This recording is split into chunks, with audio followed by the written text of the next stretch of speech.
ನಮ್ಮನೆ ತಿಂಡಿ ಯೂಟ್ಯೂಬ್ ಚಾನಲ್ಗೆ ಸ್ವಾಗತ. ನಾನಿವತ್ತು ಮಾಡ್ತಾ ಇರೋಂಥದ್ದು ಹೆಸರು ಬೇಳೆ ದಾಲ್. ತುಂಬ ಸುಲಭವಾಗಿ ಮಾಡಬಹುದಾದಂಥ ಈ ದಾಲ್ ಮಾಡೋದು ಹೇಗೆ, ಹಾಗೆ ಮಾಡಲಿಕ್ಕೆ ಏನೇನು ಪದಾರ್ಥಗಳು ಬೇಕು ಅಂತ ಒಮ್ಮೆ ನೋಡ್ಕೊಳ್ಳೋಣ ಬನ್ನಿ.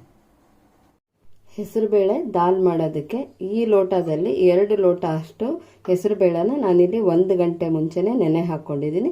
ಸುಮಾರಾಗಿ ಇದು ಒಂದು 200 ರಿಂದ 220 ಗ್ರಾಮ್ನಷ್ಟು ಇರುತ್ತೆ ಹೆಸರುಬೇಳೆ. 1 ಗಂಟೆ ಮುಂಚೆ ನೆನೆ ಹಾಕ್ಕೊಂಡಿದ್ದೀನಿ. ಅಂದರೆ ಹೀಗೆ ನೆನೆ ಹಾಕ್ಕೊಳ್ಳೋದ್ರಿಂದ ಬೇಳೆ ಚೆನ್ನಾಗಿ ಬೇಯುತ್ತೆ ಅಂತ ಅಷ್ಟೇನೆ. ನೆನೆಸಿಟ್ಟಿದ್ದಂಥ ಹೆಸರು ಬೇಳೆನ ಇಲ್ಲಿ ಒಂದು ಕುಕ್ಕರ್ಗೆ ಹಾಕ್ಕೊಂಡಿದ್ದೀನಿ. ಇದಕ್ಕೆ ಇವಾಗ ನೀರು ಹಾಕ್ಕೊಳ್ತಿದ್ದೀನಿ. ಅಂದರೆ 2 ಲೋಟ ಹೆಸರು ಬೇಳೆಗೆ ಅದೇ ಲೋಟದಲ್ಲಿ 4 ಲೋಟ ಅಷ್ಟು ನೀರನ್ನು ಹಾಕ್ಕೊಂಡಿದ್ದೀನಿ. ಇದಕ್ಕೀಗ ಎಣ್ಣೆ ಹಾಕ್ಕೊಳ್ತಿದ್ದೀನಿ. 1/4 ಸ್ಪೂನ್ ಅರಿಶಿನ ಹಾಕ್ಕೊಳ್ತಿದ್ದೀನಿ. ಸ್ಟವ್ ಹಚ್ಕೊಂಡಿದ್ದೀನಿ. ಈ ಬೇಳೆ ಒಂದು ಕುದಿ ಬರಲಿಕ್ಕೆ ಬಿಡೋಣ. ಬೇಳೆ ಈಗ ಒಂದು ಕುದಿ ಬಂದಿದೆ. ಕುಕ್ಕರ್ ಮುಚ್ಚಳನ ಮುಚ್ಚಿಬಿಟ್ಟು 3 ವಿಸಿಲ್ ಕೂಗಿಸ್ಕೊತೀನಿ. ಪ್ರೆಷರ್ ಬಿಟ್ಟಾದ್ಮೇಲೆ ಈಗ ಓಪನ್ ಮಾಡಿ ತೋರಿಸ್ತಾ ಇದ್ದೀನಿ. ನೋಡಿ ಹೆಸರು ಬೇಳೆ ಎಷ್ಟು ಚೆನ್ನಾಗಿ ಬೆಂದಿದೆ ಅಂತ ಹೇಳಿ. ಈಗ ಇದಕ್ಕೊಂದು ಸ್ವಲ್ಪ ನೀರು ಹಾಕೋಣ. ಅಂದರೆ ಇದು ಹೀಗೆ ಒಂಥರ ಗಡ್ಡೆ ಥರ ಉಳ್ಕೊಳ್ಳುತ್ತೆ, ಹಾಗಾಗಿ ಸ್ವಲ್ಪ ನೀರು ಹಾಕ್ಕೊಂಡಿದ್ದೀನಿ. ಈಗ ಇದನ್ನು ಪಕ್ಕಕ್ಕೆ ತೆಗೆದಿಟ್ಕೊಳ್ಳೋಣ. ಒಲೆ ಮೇಲೆ ಒಂದು ಬಾಣಲೆ ಇಟ್ಕೊಂಡಿದ್ದೀನಿ. ಇದಕ್ಕೆ ಇವಾಗ 1 ಟೇಬಲ್ ಸ್ಪೂನ್ನಷ್ಟು ಎಣ್ಣೆ ಹಾಕ್ಕೊಂಡು ಬಿಸಿ ಮಾಡ್ಕೊಳ್ತೀನಿ. ಎಣ್ಣೆ ಬಿಸಿ ಆಗಿದೆ. ಇದಕ್ಕೆ ಒಂದು 1/4 ಸ್ಪೂನ್ನಷ್ಟು ಜೀರಿಗೆ ಹಾಕ್ಕೊಳ್ತಿದ್ದೀನಿ. ಈ ಜೀರಿಗೆಗೆ ಇವಾಗ ನೋಡಿ ಒಂದು ದೊಡ್ಡ ಸೈಜಿನ ಈರುಳ್ಳಿ, ಹಾಗೆ ಒಂದು 7 ರಿಂದ 8 ಬೆಳ್ಳುಳ್ಳಿ ಈ ರೀತಿ ಸಣ್ಣದಾಗಿ ಹೆಚ್ಚಿಟ್ಕೊಂಡಿದ್ದೀನಿ. ಒಂದು 3 ಹಸಿಮೆಣಸಿನಕಾಯಿ, ಸ್ವಲ್ಪ ಕರಿಬೇವಿನ ಸೊಪ್ಪು, ಅಂದರೆ 1 ಎಸಳಷ್ಟು ಕರಿಬೇವಿನ ಸೊಪ್ಪು, ಇದಿಷ್ಟು ಈಗ ಒಟ್ಟಿಗೆ ಹಾಕ್ಕೊಳ್ತಿದ್ದೀನಿ. ಈರುಳ್ಳಿ ಕೆಂಪಗಾಗಬೇಕು, ಬೆಳ್ಳುಳ್ಳಿ ಹಸಿ ವಾಸನೆ ಹೋಗಬೇಕು, ಅಲ್ಲಿ ತನಕ ಹುರ್ಕೋಬೇಕು.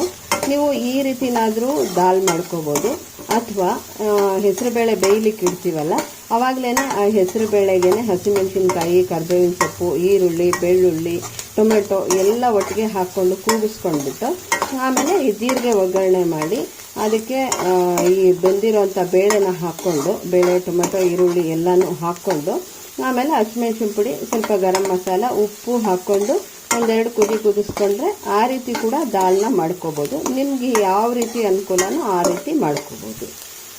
ಈರುಳ್ಳಿ, ಬೆಳ್ಳುಳ್ಳಿ ಎರಡನ್ನು ಈ ರೀತಿ ಇಷ್ಟು ಹುರ್ಕೊಂಡಿದ್ದೀನಿ.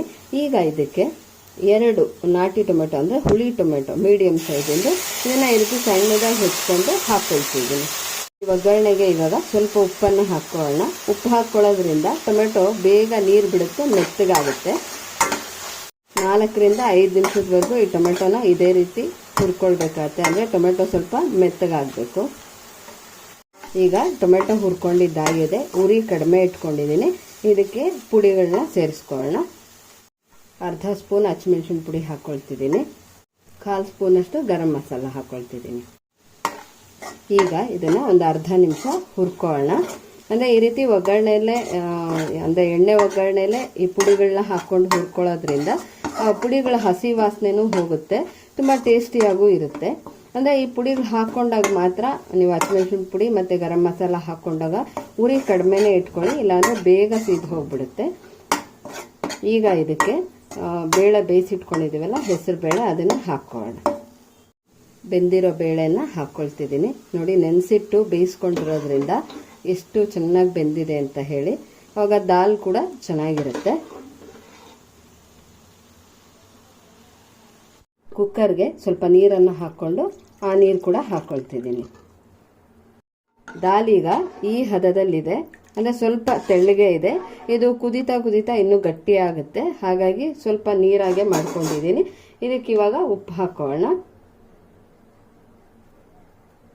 ಇದು ಇವಾಗ ಕುದಿ ಬರ್ಲಿಕ್ಕೆ ಬಿಡೋಣ.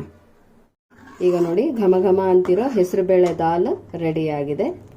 ಕೊನೆಯದಾಗಿ ಇದಕ್ಕೆ ಕೊತ್ತಂಬರಿ ಸೊಪ್ಪು ಮತ್ತು ಕಸೂರಿ ಮೇಥಿಯನ್ನು ಹಾಕ್ಕೊಳ್ಳೋಣ. ಕೊತ್ತಂಬರಿ ಸೊಪ್ಪು ಹಾಕ್ಕೊಳ್ತಿದ್ದೀನಿ. ಕಸೂರಿ ಮೇಥಿ ಸ್ವಲ್ಪ ಹಾಕ್ಕೊಳ್ತಿದ್ದೀನಿ. ಇದು ನಿಮ್ಮ ಹತ್ರ ಇದ್ದರೆ ಹಾಕ್ಕೊಳ್ಳಿ, ಹಾಕ್ಕೊಂಡ್ರೆ ಟೇಸ್ಟ್ ತುಂಬ ಚೆನ್ನಾಗಿರುತ್ತೆ. ಈಗ ಸ್ಟವ್ ಆಫ್ ಮಾಡ್ಕೊಳ್ತಿದ್ದೀನಿ. ದಾಲ್ ಈಗ ರೆಡಿಯಾಗಿದೆ. ನೋಡಿ ಎಷ್ಟು ಚೆನ್ನಾಗಿ ಕಾಣಿಸ್ತಾ ಇದೆ ಅಂತ ಹೇಳಿ. ಇದು ರೋಟಿ, ಚಪಾತಿ, ಬಿಸಿ ಅನ್ನ ಎಲ್ಲಾದ್ರ ಜೊತೆನೂ ಚೆನ್ನಾಗಿರುತ್ತೆ. ಚಪಾತಿಗಂತೂ ತುಂಬ ಒಳ್ಳೆ ಕಾಂಬಿನೇಷನ್ ಇದು. ನೀವು ಕೂಡ ಒಮ್ಮೆ ಟ್ರೈ ಮಾಡಿ ನೋಡಿ, ಹೇಗೆ ಬಂತು ಅಂತ ತಿಳಿಸಿ. ನಿಮಗೆ ಇದ್ರ ಟೇಸ್ಟ್ ಇಷ್ಟ ಆಯ್ತಾ ಇಲ್ವಾ ಅಂತ ತಿಳಿಸಿ. ಈ ವಿಡಿಯೋ ನೋಡಿದ್ದಕ್ಕಾಗಿ ಧನ್ಯವಾದಗಳು. ಈ ವಿಡಿಯೋ ನಿಮ್ಗೆ ಇಷ್ಟವಾದಲ್ಲಿ ಈ ರೆಸಿಪಿ ವಿಡಿಯೋನ ಫ್ರೆಂಡ್ಸು ರಿಲೇಟಿವ್ಸ್ಗೆಲ್ಲರಿಗೂ ಶೇರ್ ಮಾಡಿ. ಈ ವಿಡಿಯೋ ನೋಡಿದ್ದಕ್ಕಾಗಿ ಧನ್ಯವಾದಗಳು.